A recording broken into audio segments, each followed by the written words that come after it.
Hello, I'm Mayor Regina Bailey. Each month we feature a local notable nonprofit. In the following program, City Channel 4 producer Katie Roach will sit down with this month's selection for the Mayor's Monthly Notable Nonprofit.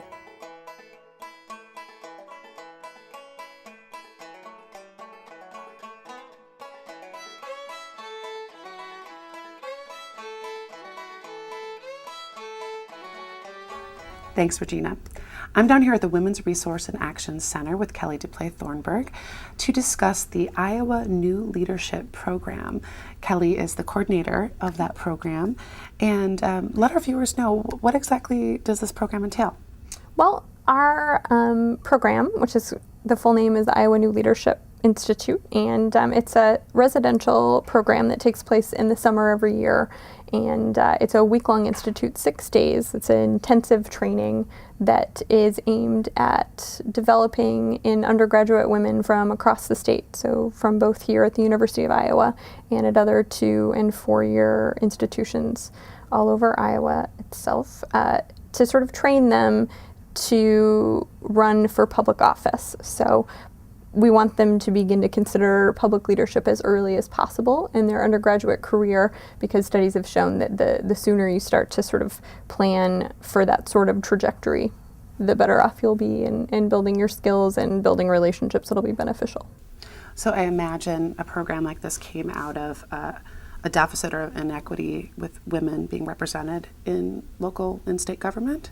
Definitely. Here in Iowa City, I think some people might be surprised that we haven't actually gotten farther in terms of Iowa's representation of women, because we do have leaders that are very public. Regina Bailey, Amy Correa, lots of our city council and local and county offices are held by women. But in general, across the state, we aren't very well represented. In fact, Iowa is only one of 2 states, the other being Mississippi, who have not elected a woman to the governorship or to Congress. And so we, as a center here at the Women's Resource and Action Center and the University of Iowa, are invested in building sort of the skill set of women who can work towards that goal and help to have the state invest in the process that's going to make that statistic change and to get women into those offices and to local, county, and state offices all over the country, and particularly here in Iowa. So at the Summer Institute, how do you go about training these undergraduate women? Well, the great thing about the week is that we do have that intensive time, because the participants live with us and stay here across the street at the Iowa House Hotel and are here on campus. We get to have a very concentrated, focused period of time with them. So they live and eat with us and sort of are grumpy and sleepy and excited, and that creates an interesting bond that I think changes the dynamic in a really positive way.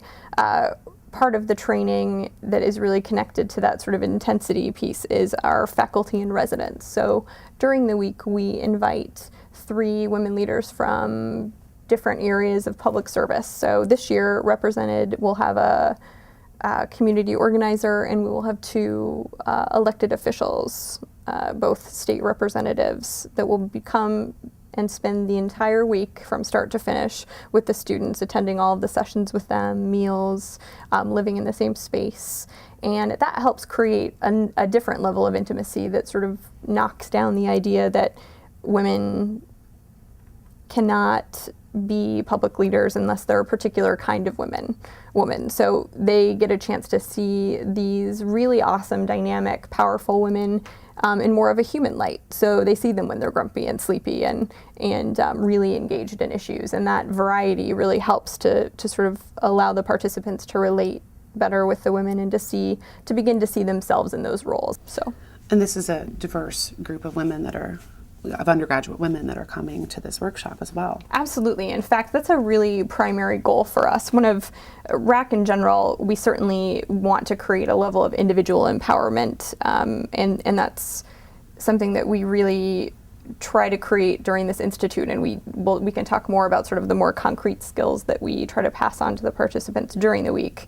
But we also really want to go for a larger level of systemic change. And so in doing that, when we're recruiting for the Institute, we really reach out to both 2- and 4-year institutions. So we want to make sure that this opportunity is not just available to students who have access to a 4-year education or a private university or a Regents university, but to students who are receiving their education in community colleges. And so that's a key piece of diversity for us. We also do a lot of very specific outreach to non-traditional students and to students of color. And it's very important for us as we're sort of building what I like to think of as our own kind of good old girls network, that we are doing so, but we're not doing it in the same way that the good old boys network did. We want to make sure that we're including women who do not have connections already, who do not have easy access to the opportunity that a lot of us do over the course of our education. And we want to try to even that playing field a little bit, as much as that sounds sort of cliche, particularly in the world of politics, who you know is so important. And so we want to create an environment where women of color, all women, any type of woman who's interested in these kind of roles, can really begin to form relationships and connections to women who can then help mentor them and help them build their skills and sort of get out there in the way that they're interested in doing. So. Now, is there an expense to participating in the workshop? Well, for the students, in order to maintain that accessibility and the diversity of the program, we do not require that the students pay for anything. It's a no-cost program for the students themselves. We do require just that they pay sort of to get to and from the institute. That's the only expectation. So we offer during the week their meals, their lodging, all of their program materials and fees. Right now in fundraising, we're sort of working towards being able to offer possibly stipends for daycare and travel for individuals that can't make that. But as we develop the program, that'll become more available. So otherwise, we absorb the cost here at the center. The University of Iowa sponsors a portion of that cost. They support us in that, and then we fundraise the remainder. And it costs about roughly $3,000 per student to attend the conference, and we choose 30 students out of a competitive pool of applicants to attend. So we choose roughly 15 students from the University of Iowa to sort of honor our home institution, and then we choose 15 participants from external institutions across the state.